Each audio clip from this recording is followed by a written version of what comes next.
पुण्यात मध्यरात्री झालेल्या 2 वेगवेगळ्या रस्ते अपघातात 2 पोलीस हवालदारांचा मृत्यू झालाय तर 1 पोलीस हवालदार जखमी झालाय.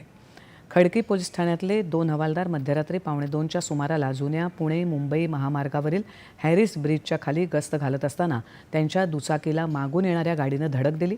या धडकेत समाधान कोळी या पोलीस हवालदाराचा जागीच मृत्यू झाला तर पी.सी. शिंदे जखमी झाले. धडक दिल्यानंतर गाडी चालक तिथून पळून गेलाय. पुणे पोलीस या गाडीचा शोध घेत आहेत तर दुसऱ्या एका अपघातात पुणे CIDमध्ये असलेल्या पोलीस हवालदारांचा मृत्यू झालाय.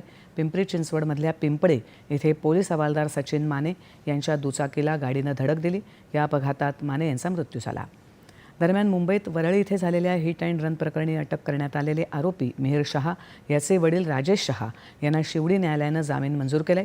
आरोपी राजेंद्र सिंग बेडावत आणि राजेश शहा यांना शिवडी न्यायालयात हजर करण्यात आलं. सुनावणीनंतर त्यांना न्यायालयीन कोठडी देण्यात आली होती.